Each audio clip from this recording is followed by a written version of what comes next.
وعزل لتسكنوا إليها وجعل بينكم مودة ورحمة إن في ذلك لآيات لقوم يتفكرون জোড়া সৃষ্টি করেছো সবার, তাই তো সুন্দর ধরা। একের লাগে অপরজনে হয় যে মাতোয়ারা। বন্ধুরা আমার, এইটার নাম বোতল। বোতলে আছে পানি, বোতলে আছে পানি। পানিতে কি আছে? পানির ভিতরে কি স্বাদ আছে? পানি কতটা কলিজাকে ঠান্ডা করে পানি নিজেই জানে না। যাকে পিয়াস লাগে সে জানে পানি কি জিনিস। আল্লাহ তাবারাক ওয়া তাআলা নারীকে পুরুষকে ক্রস করে দিয়েছেন। সেটা কেমন? বিজ্ঞানী বলছেন, আল্লাহ বলছেন তাসকুনু ইলাইহা ওয়া জাআলা বাইনাকুম মাওয়াদ্দাতা ওয়া রাহমা।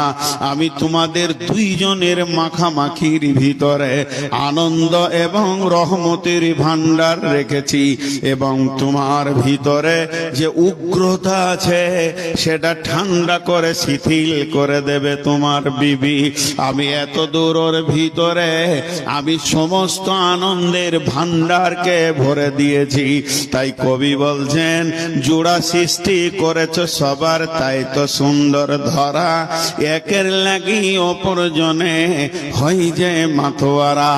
একটা জোয়ান মেয়ে, ব্যাচেলিয়ার মেয়ে, মেয়েটি জানে না ওর ভিতরে কি আনন্দ আছে, কি স্বাদ আছে, কি সুখের ভান্ডার আছে। মেয়েটা নিজে জানে না, ওটা জানে ওটা জানে পুরুষ। পুরুষকে জিজ্ঞেস করো মেয়ে কি জিনিস, বর্ণনা দিয়ে দেবে ওর ভিতরে কত আনন্দ ভরা আছে। তেমনি পুরুষের ভিতরে আনন্দ ভরা আছে। পুরুষ নিজে জানে না কি জিনিস, কি সুখ পুরুষের ভিতরে রয়েছে, ওটা মহিলারা জানে। একটা মেয়েকে জিজ্ঞেস করো পুরুষ কি জিনিস, সে পাগলের মতো আত্মহারা হয়ে যাবে। তাই আমার আল্লাহ বলেছেন, তোদেরকে জোড়া সৃষ্টি করে শুধু আমি ছেড়ে দিইনি, একে অপরের পাগল আমি বানিয়েছি।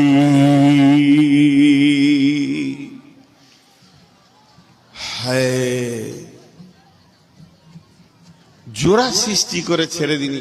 আচ্ছা, ওদের দুজনের বসার জায়গা হচ্ছে না? একটু জায়গা দেন তো, একটু জায়গা দেন। আহা, কোথা থেকে এসেছে আল্লাহ জানে। মাথা কাজ করছে না, বসতে হবে মনে পড়ছে না, দাঁড়িয়ে আছে ঘোড়ার মতো, ট্রাক্টর মতো।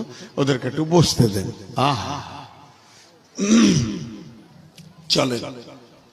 পুরুষ শেষ, পুরুষ শেষ।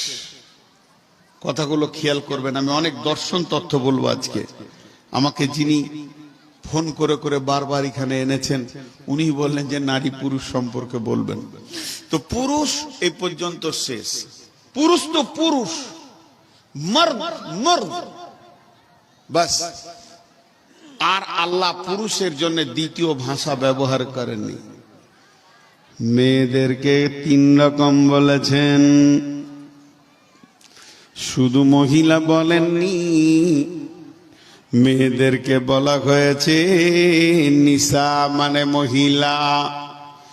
মেয়েদেরকে বলা হয়েছে হার্স। হার্স, হার্স মানে উর্বর জমি। মেয়েদেরকে বলা হয়েছে মাতা মানে সম্পদ। মেয়েদেরকে বলা হয়েছে মাতা মানে সম্পদ। একই মেয়েকে 3 রকম করে ডাকা হয়েছে। যার নাম ইন্ডিয়া, তারই নাম হিন্দুস্তান, তার নাম ভারত। দেশ একটা, নাম হলো তিনটি বন্ধুরে। তেমনি মেয়েরা একটাই, কিন্তু আমার রব দুই রকম বলেছেন, নবীজি এক রকম বলেছেন। টোটাল একটা মেয়েকে তিন রকম ডাকা হয়েছে।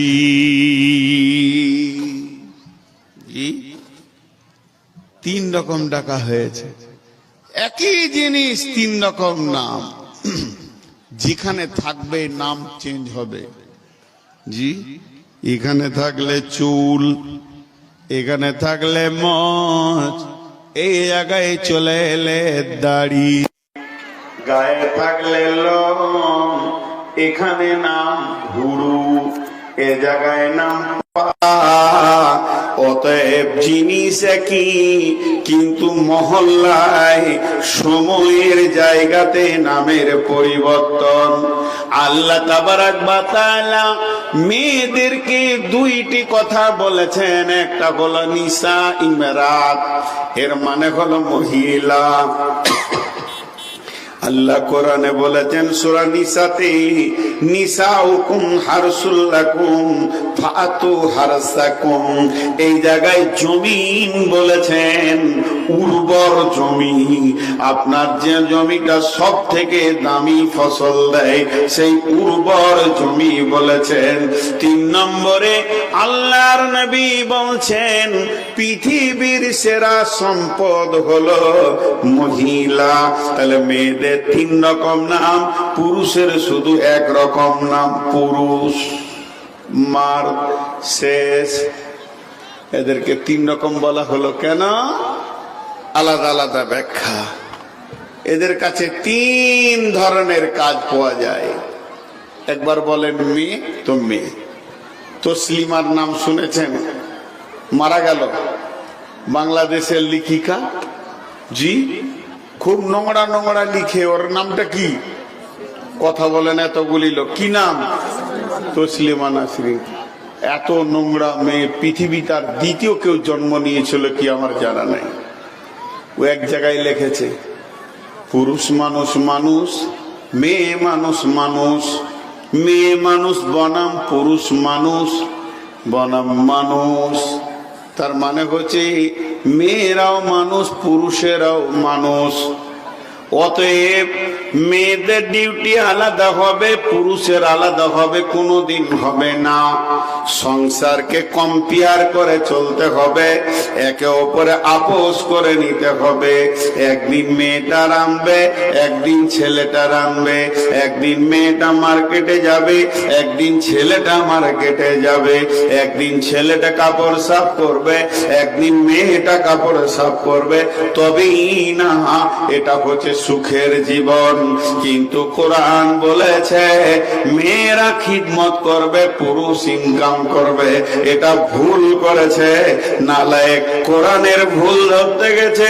শুধু তাই নয়, এটাও সে বলেছে নারী পুরুষ সমান ভাবে কম্পেয়ার করে চলবে। একদিন মেয়েরা কেন পর্দায় থাকবে, এদেরকে কেন ঢেকে রাখা হবে? পুরুষ কেন ওপেন চলবে, খোলা থাকবে? এটা কোরআন মেয়েদের উপরে অন্যায় করেছে। জি ভাই, আপনাদের কি মনে হয় অন্যায় করেছে কি করেনি? করেছে। তসলিমাকে বলেন দুটো যুক্তি। তাই যদি হয়, ও একদিন রান্না করবে, একদিন করবে। এখন আমার বিবি যদি বলে প্রথম সন্তানটা আমার পেটে হয়েছে, দ্বিতীয়টা তোমার পেটে হবে, কোন দিকে লোড হবে, কোন দিকে আনলোড হবে? বন্ধু আমার, হুঁশ নাই, জ্ঞান নাই। কোরআন কার কি ডিউটি দিয়েছে বোঝে না। শুধু এই পর্যন্ত নয়, 2 নম্বর বলছে মেয়েরা পর্দার বাইরে থাকবে। মেয়েরাও মানুষ, পুরুষও মানুষ। এতগুলো লোক আছেন, আপনারা একবার মুখটা খুলেন আল্লাহর নামে, আল্লাহর হস্তে। ট্রাকের টায়ার গুলো কিসের তৈরি? টায়ার কিসের তৈরি জোরে বলেন? উফ। এইদিকে কেউ খাতা নিয়ে বসেন, খাতা নিয়ে বসেন। না, টাকা দিবে, টাকা বন্ধ হবে না, টাকা আসতে থাকবে। মাদ্রাসার ইনকামের জন্যই জালসা। হ্যাঁ, এইদিকে লিখলে আপনারা একবার মুখ খুলবেন, যেটা আমি জিজ্ঞেস করছি। টায়ার কিসের তৈরি? রবার না লোহা? টিউ কিসের তৈরি? জোরে বলেন। টায়ার ও রবার, টিউ রবার বিজ্ঞান তৈরি করেছে। টিউ সারা জীবন পর্দায় থাকবে, টায়ার ওপেন থাকবে। তসলিমার মতো যদি ব্রেন হয় তাহলে বলবে টিউরে বহুদিন ভিতরে থাকলে একবার বাইরে আয়, কি অবস্থা হবে? বাস্ট হবে, লিক হবে, ছিঁড়ে যাবে, ফুটে যাবে, যা হবার হয়ে যাবে। মেয়েরা হলো টিউবের মতো নরম, সারা জীবন পর্দায় থাকবে। পুরুষ হলো টায়ারের মতো শক্ত, ই বাম্পারে পাথরে খালে মোকাবেলা করবে, সংসার চালাবে। ওই বেঈমান বলছে মেয়েদেরকে রাস্তায় বের করে দাও। যদি মেয়েদেরকে রাস্তায় বের করে দেয়া হয়, লিক হবে, ফুটে যাবে, ছিঁড়ে যাবে, আর ইজ্জত সমাজে থাকবে না। অতএব কোরআন যা বলেছেন তা সত্য এবং সেটাই ঠিক। তাই আমার রব বলছেন, আমি মেয়েদেরকে মেয়ে বানিয়েছি, পুরুষদেরকে পুরুষ বানিয়েছি। ডিউটিটা একটার উপর বলবো। অতএব মেয়েদের সবগুলোই মেয়ে, মেয়েদের হাড়গুলো মেয়ে। মেয়েদের হাড় পুরুষের হাড়ের সঙ্গে মিলবে না। মেয়েদের হাতের পানিটাও মেয়ে, পায়ের পানিটাও মহিলা, তাদের বডিটাও মহিলা, তাদের মন মানসিকতাও মহিলা, তাদের মিজাজ মহিলা, মাংসর পেশিগুলো মহিলা। পুরুষের সঙ্গে মিলবে না।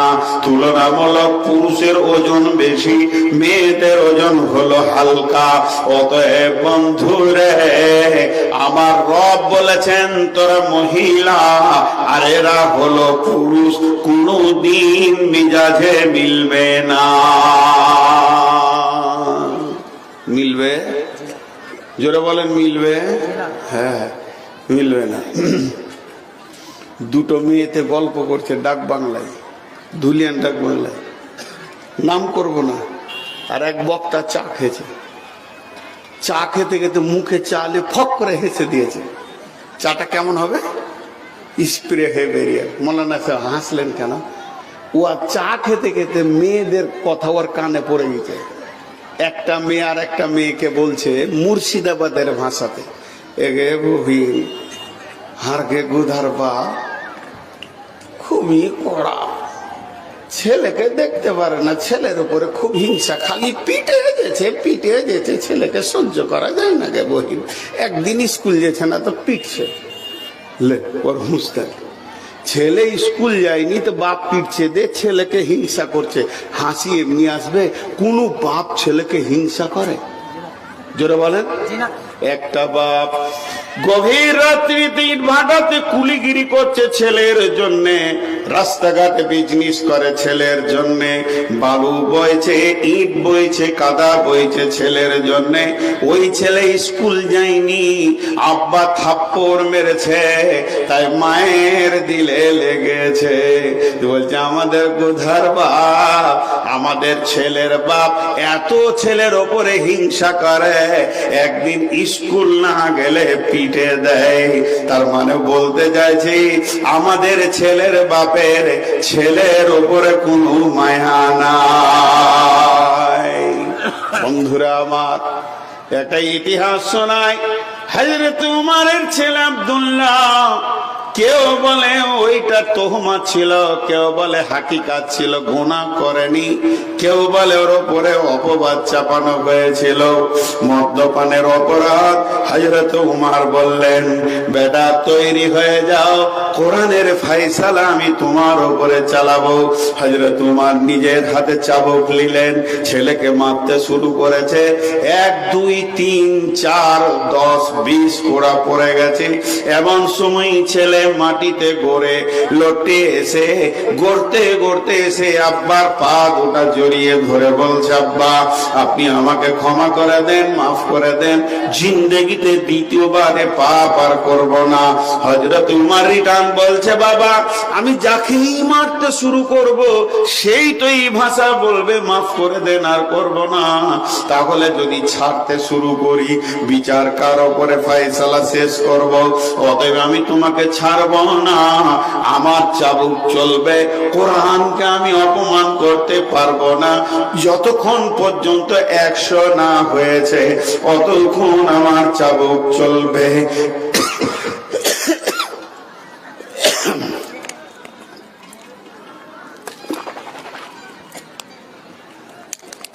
একজনে দাঁড়িয়ে থাকবেন না বলে দিছি, মাথা গরম হবে আমার। এই ডিস্টার্বটা অন্তত করবেন না। যতক্ষণ 100 পুরা না হয়েছে আমার চাবুক বন্ধ হবে না। চলছে চলছে চলছে, এক পর্যায়ে ছেলে শিথিল হয়ে গেছে, আর নাড়ার ক্ষমতা নাই। স্ত্রী চোখের সামনে দেখছে ছেলে যেন মৃত্যুর দরজার দিকে হাঁটছি, হাত দুটো প্রসারিত করে বলছেন, আমিরুল মুমিনিন, খলিফাতুল মুসলিমিন, এখনো কি আপনার চাবুক থামবে না? ছেলের ওপরে কি চলতে থাকবে? তো আপনার কি মায়া নাই? হযরত উমর বলছেন, তুমি মহিলা, মহিলা তুমি অর্ধেক বুদ্ধির মানুষ, তোমার দূরদর্শিতার কমি আছে, তুমি তাই হাত দুটিকে নিয়ে ছেলেকে বাঁচানোর জন্য চলে এসেছো। শুনে লাও, এই ছেলেটা যেমন তোমাকে মা বলেছে, আমাকে আব্বা বলেছে, ছেলেটা তোমার একা নয়, তুমি আমি মিলে সন্তান। অতএব তুমি যত গালে চুমা দিয়েছো অতটাই চুমা আমি আমার সন্তানকে দিয়েছি। তুমি চাইছো তোমার দূরদর্শী দেখো, তাই তুমি চাইছো আমার হাত থেকে ছেলেটা বেঁচে যাক, তুমি চাইছো চাবুক থেকে ছেলেটা বেঁচে যাক। আমি উমার ছেলেটাকে কত ভালোবাসি, আমি জোরে জোরে মারছি, এই জন্যই মারছি, আমি চাইছি আমার ছেলে আল্লাহর জাহান্নাম থেকে বেঁচে যাক। আমি মারছি কেন? জাহান্নাম থেকে বাঁচানোর জন্য মারছি। তুমি ছাড়াতে চাইছো কেন? আমার হাত থেকে বাঁচাতে চাইছো। তোমার আমার চিন্তা বহুদূর এগিয়ে পেছিয়ে গেছে, অতএব 100 করা না হওয়া পর্যন্ত চাবুক থামবে না। ইতিহাসবিদরা কেউ কেউ বলে 100 পুরা হলো না, ছেলে মারা গেল, ছেলেকে নিজের হাতে গোসল দিয়ে দাফন করালেন।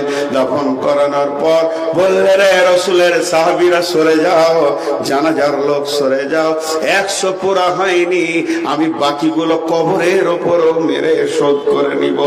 100 পুরা হয়ে গেল, এই কথার মধ্যে জাল জয়ীব আছে, এই কথাটার ভিতরে জাল জয়ীব ভরা আছে।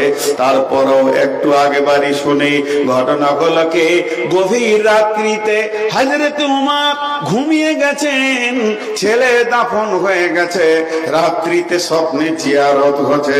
ছেলে বলছেন, আব্বা আমি যোগ্য পিতার যোগ্য পুত্র ছিলাম, তাই আমার রব আমাকে জান্নাতুল ফেরদাউসের মেহমান বানিয়েছে। হে মা, আপনাদের দূরদর্শিতা কম, এর জন্য মেয়েরা মহিলা, মেয়েদের মেন্টাল হচ্ছে মহিলা, মেয়েদের মিজাজ হচ্ছে মহিলা, পুরুষ তো পুরুষ, পুরুষের মিজাজও হচ্ছে পুরুষ। কথা ঠিক না বল? এতগুলো লোক চুপ করে বসে আছেন, হাবা দাঁড়ান, এতগুলো লোক চুপ থাকছেন কি করে? একটা ছোট মজার সত্য ঘটনা শুনিয়ে দিই।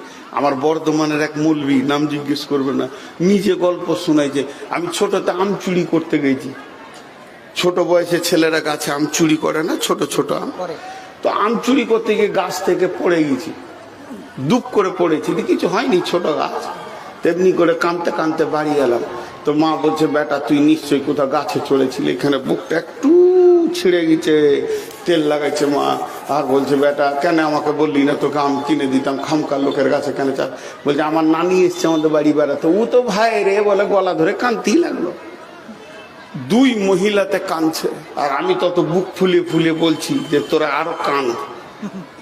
পাওয়ার বাড়াইছি কাঁদার, ফুসফুস করছি যে খুব লেগেছে। নসিব খারাপ, এই দুই মহিলাকে আমি কাঁদাইছি, তা আমার নসিব খারাপ। আব্বা কোথা ছিল, এসি বলছে খাবিস, জুতা খুলে পিটতে শুরু করেছে। উঠি মেরে দিলাম দৌড়, যে এর দিলে মায়া নাই। জি শুনেলেন ফাইসালা? হে আমার মা, ওরে আমার বোন, ওরে আমার বেটি, শুনেলেন ছেলের গালে চুমা দিয়ে মা যে নেকিটা পাবে, ছেলের গালে চুমা দিয়ে মা যে নেকিটা পাবে, ছেলেকে গায়ে তেল মাখিয়ে আদর করে মা যে নেকিটা পাবে, আব্বা ছেলের গালে থাপ্পড় মারলে একই নেকি পাবে। মাকে দিয়েছে মমতাময়ী ডিউটি আল্লাহ, প্রশাসন ক্ষমতা দিয়েছে আব্বাকে। আল্লাহ বলেছেন, নবীজি বলছেন, ওয়ালা তারফা'আন্না আসাকাল আদাবা, হে পুরুষের দল, স্ত্রীকে সন্তান সন্ততিকে শাসন করার লাঠিটা হাতছাড়া করে দিও না, সবসময় তাদেরকে শাসনের আওতাভুক্ত রাখবি। তাহলে মহিলারা মহিলা, বুঝে এলো? জোরে বলেন, বুঝে এলো? মাঝে 30 সেকেন্ড নয়, 5 সেকেন্ড একটা কথা বলবো। এই জালসা কমিটিকে, মাদ্রাসা কমিটিকে, আপনাদের যদি ভালো লাগে তো আমার কথাটা লিবেন, আর না হয় আমার কথায় লাত মেরে দেবেন, তাতেও দুঃখ নাই। সেটা হচ্ছে আগামী দিনে যদি জালসা করেন মেলাটা নিষিদ্ধ করবেন। 20টা লোক হবে, আল্লাহ বরকত দিবে আপনার মাদ্রাসা। এই বরকতটা কোথা থেকে আসবে আপনি বুঝতে পারবেন না। একবার 5 সেকেন্ড মাইকটা বন্ধ রাখছি, কানটা খালি চারিদিকে দেন।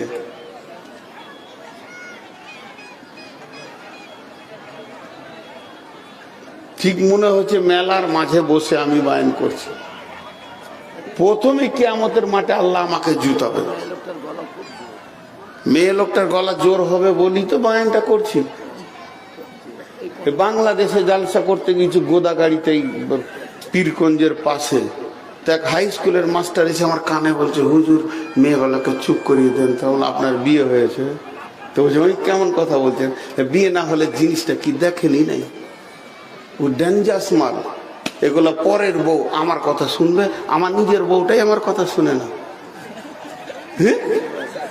জি, ওকে একটা বললেও 25টা বলবে মেশিনের মতো, তারপরে চুপ হবে। হ্যাঁ, ওগুলো বলে লাভ নাই। ও ভালো মেয়ে বলি বকছে, ওর চোপার জোর আছে। একজন অভিযোগ আনছে, শোনেন ঘটনা। মুরব্বী পালাচ্ছেন কেন বাপ? রাগ করলেন নাকি গো শোনা? আমার উপর রাগ করলেন তো বসেন। জি, এবার আপনারা আমার দিকে ধ্যান দেন। একটা লোক স্ত্রীর সঙ্গে 2-4 কথা হয়েছে, মেমন দেখেন, সত্য ঘটনা, এটা হাদিসের ঘটনা, এই ইতিহাসের ঘটনা। তো রেগে গিয়ে বলছে, দাঁড়া, তোর ব্যবস্থা আমি করছি। উমারের কাছে গিয়ে অভিযোগ দিব। হযরত উমারের জামানায় তো উমারের ঘরে এসে দরজায় উমারকে ধাপা বেড়ে, আমিরুল মুমিনিন আছেন? আসছি। তো ওখানে দাঁড়িয়ে আছে যে আমিরুল মুমিনিন বের হবে, তা আমার বিবি আমার কথা শুনে না, তো উমারকে বলে দিব, তো এমন টাইট করে দিব ওকে, ও তারপর থেকে আমার কথা শুনবে। কিন্তু উমার বের হওয়ার আগে উমারের বিবি উমারকে বকিয়ে গেছে, ভ্যান ভ্যান ভ্যান ভ্যান ভ্যান। উমার চুপ করে শুনছে।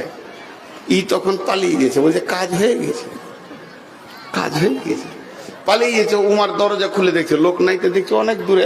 ওই শোনো, বলে হয়ে গেছে কাজ, যেটার জন্য এসেছিলাম ওটা বুঝে নিয়েছি, অনেক দূর। আরে শুন রে ভাই, একবার আয়।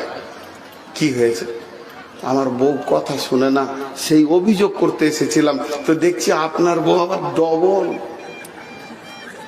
তো আপনি কি করে সহ্য করছেন? হযরত উমর বললেন, ভাই আমার ছেলেগুলোকেও দুধ খাওয়াই, আমার ছেলে মানুষ করে, আমার ছেলে পেশাব পায়খানা সাফ করে, সকাল বিকাল আমাকে রান্না করে খাওয়াই, আমার কাপড় সাফ করে দেয়, আর আমার হাত পায়ে তেল দিয়ে দেয়। এতগুলো কাজ যে মহিলাটা করে, খালি একটু বকবে বেশি, ওটাই শুনতে অসুবিধা কি আছে, চুপচাপ খালি শুনে যেছি। বলছে ওইটারই ভেজাল ছিল। আমার এলাকায় একটা সোজা মানুষ চলে এসছে, যে এক মৌলানাকে বলছে, মৌলানা একটা তাবিজ দেন তো। কিসের তাবিজ রে, কি হয়েছে তোর? বলছে আমার বউ কথা শোনে না। বলছে সামনের সপ্তাহে আসবি। ওর মাথায় ঢুকে গেছে হুজুরের কাছে তাবিজ লিব, বেঁধে দিব, বউ কথা শুনবে, এর থেকে সুখ কি আছে। এক সপ্তাহ পর এসেছে, মৌলানা বলছে চল ঘরের ভিতরে তাবিজ দিব। ঘরের ভিতরে হুড়কা লাগে, বড় একটা বাঁশ ধরেছে, তোকে মেরি ফেলে দিব রে। এটা কোন তাবিজ, এটা কোন ধরনের তাবিজ? বিখ্যাত মৌলানা সাইকুল হাদিস, ছোটখাটো কথা নয়, সত্য ঘটনা। তখন বলছে বস গাধা, তোর মোটা বুদ্ধে হুঁশ নাই। ওকে বসিয়ে দিয়ে বলছে শোন, তোর বউ কথা শুনে না, এটা তোর ভুল ধারণা। পৃথিবীর কোনো মেয়ে স্বামীর কথা শুনে না, তো শুনেলে তোর বউয়ের থেকে আমার বউটা আরো বিচিতিব। শুধু আমি চালাক বলি, কাউকে বলি না, তুই বোকা বলি লোককে বলে বেড়াস, ওই নিয়ে চলগা সংসার চলবে। আল্লাহ তাবারাক ওয়া তাআলা বলছেন মেয়েরা হলো মহিলা, ওদেরকে আমি মহিলা বানিয়েছি। ওদের চেহারাটা মহিলা, হাত পায়ের পাঁচ হলো মহিলা, ওদের মাংসপেশি মহিলা, হাড্ডির ফার্নিচারটাও মহিলা, ওদের মিজাজটাও মহিলা, কণ্ঠস্বরটাও মহিলা। এর জন্য কোরআনে সূরা এসেছে সূরাতুন নিসা। এরপরে নাম্বার 2, 1 নম্বর হলো মেয়েরা মহিলা, 2 নম্বর হার্স। কোরআনে আছে বিসমিল্লাহির রহমানির রহিম, নিসাউকুম হারসুল লাকুম ফাতু হারসাকুম, নিসাউকুম হারসুল লাকুম ফাতু হারসাকুম। মেয়ে হলো তোমাদের উর্বর জমি, মেয়ে হলো তোমাদের উর্বর জমি, সেই জমিতে তোমরা চাষ করো, সেখান থেকে ফসল লাও। তাহলে মেয়েরা এখন জমি হয়ে গেল। আপনার মাঠে 1 বিঘে জমি আছে, মাঠে 10 কাঠা জমি আছে, ওই জমিটা উর্বর জমি, সব থেকে দামি জমি হাতি মারার এলাকায়। ওই রকম দামি ফসলের জমি আর কারণ নাই। ওটা যেমন জমি, আপনার বিবিটাও ওই রকম জমি। কোরআন বলছে জমি। এবার মিলিয়েলেন কেন জমি, মিলিয়েলেন কেন জমি, ব্যাখ্যাতে আছেন।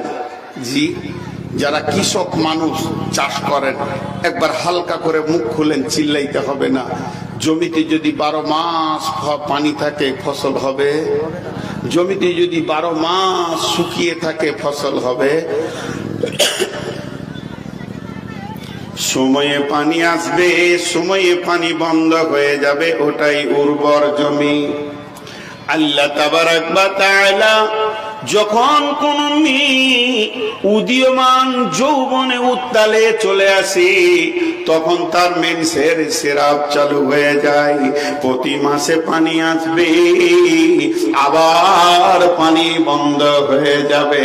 আল্লাহ জমিটা এত সুন্দর বানিয়েছে, মার্শাল লাগবে না, মেশিন লাগবে না, ফসলের জন্য কোন রকম সেচ লাগবে না।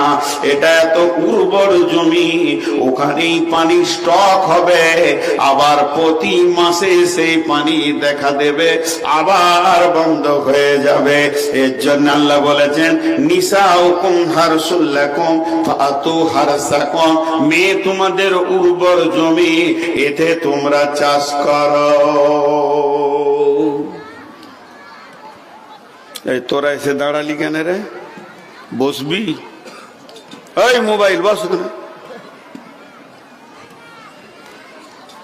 এখন একটা কথা জিজ্ঞেস করি, হালকা করে উত্তর দেবেন, বেশি জোরে চিল্লাইতে হবে না। একটা হলো সোশ্যাল আর একটা হলো সম্পদ। একটার নাম সোশ্যাল মানে সমাজ, আর একটা হলো সম্পদ। আরেকবার বলছি, মাথায় ভরেন, 3 বার বলছি। একটা হলো সমাজ আর একটা হলো সম্পদ। গোটা পৃথিবীতে লোকজন সব কিছু আছে, কিন্তু সম্পদ নাই। টাকা পয়সা, ধান চাল, আলু পেঁয়াজ গম টমেটো কপি সিম কিচ্ছু নেই, চলবে? যারা বলেন চলবে, মুখ খুলেন, চলবে? চলবে না। বেশ, গোটা দেশটা চাল ডাল গম আলু পেঁয়াজ শাক সবজি কপি টমেটো সিম আর কিছু বরবটি ধনিয়া তো ভর্তি হয়ে গেল, আপেল আঙ্গুর চেরি কিশমিশ বেদানাতে ভর্তি হয়ে গেল, মানুষ নাই, মানুষ নাই, চলবে? চলবে না। দুটোই না কাম। তাহলে যেমন মানুষ বাড়বে তেমনি সম্পদ বাড়তে হবে, দুইটি যখন সামঞ্জস্য হবে তখন পৃথিবী চলবে। একদিকে সমাজ দরকার, একদিকে কি সম্পদও দরকার।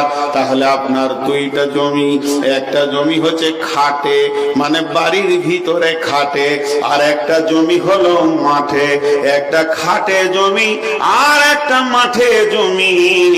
মাঠের জমির কাছে আপনি চলে যান, সে আপনাকে ধান দেবে, সে আপনাকে গম দেবে, সে আপনাকে আলু দেবে, পেঁয়াজ দেবে, রসুন দেবে, আদা দেবে, কচু দেবে, টমেটো দেবে, বেগুন দেবে, সিম দেবে, আর নানা রকম সম্পদে আপনার ভরে দেবে। এতটুকু অসুবিধা হবে না। কিন্তু মাঠের জমিকে যদি বলেন একটা মাস্টার দাও, ডাক্তার দাও, ইঞ্জিনিয়ার দাও, মৌলানা দাও, মুফতি দাও, ইমাম দাও, দিতে পারবে না। এবার চলে আসেন খাটের জমিতে। এই জমি আপনাকে কি দেবে? সমাজকে ইমাম দেবে, মজ্জেন দেবে, মৌলানা দেবে, মুফতি দেবে, বক্তা দেবে, ড্রাইভার দেবে, কুলি দেবে, মজদুর দেবে। আপনার কিনা সমাজে যত রকম ডাক্তার চিকিৎসক ছুতোর মেটের আবার কামার যা দরকার আছে খাটের জমি থেকে পাওয়া যাবে। একে যদি বলা হয় আলু দাও পেঁয়াজ দাও, দিতে পারবে না। তাহলে খাটের জমি সমাজ দেবে আর মাঠের জমি সম্পদ দেবে, দুইটা মিলিয়ে পৃথিবী চলবে। এর জন্য আল্লাহ বলেছেন নিসা উকুম হারসুল্লাকুম ফাতু হারসাকুম। খাটের জমিকে চাষ করে সমাজকে ভরে দাও, মাঠের জমিকে চাষ করে সম্পদে ভরে নাও। এর জন্য আল্লাহ সূরা বাকারাতে বলেছেন নিসা উকুম হারসুল্লাকুম ফাতু হারসাকুম। মেয়ে হলো তোমাদের জমি, তাকে চাষ করে তোমরা ফসল লাও।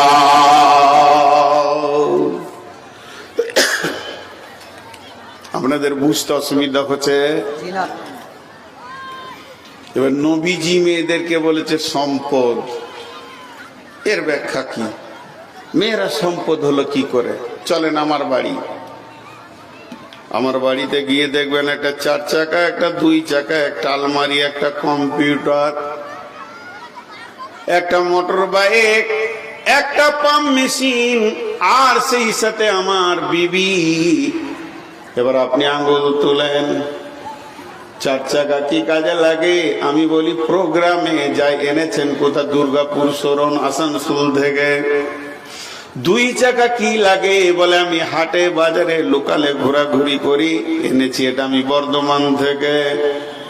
এবার বললেন আলমারিটা কি কাজে লাগে? আমি বই রাখি, কিতাব খাতা রাখি, এটা এনেছি আমি বোলপুর শান্তিনিকেতন থেকে। এবার বললেন কম্পিউটারটা কোন কাজে লাগে? বলে এটা এনেছি আমি কলকাতা থেকে, এটা আমার সমস্ত হাদিস কোরআন পড়া হয়, ডাউনলোড করা হয়। এরপর আপনি জিজ্ঞেস করবেন পাম্প মেশিনটা কোন কাজে লাগে? এটা কোথা থেকে এনেছেন? বলে এটা এনেছি আমি ঘুষকরা শহর থেকে, এটা আমার জমি সেচার কাজে লাগে। এই সম্পদ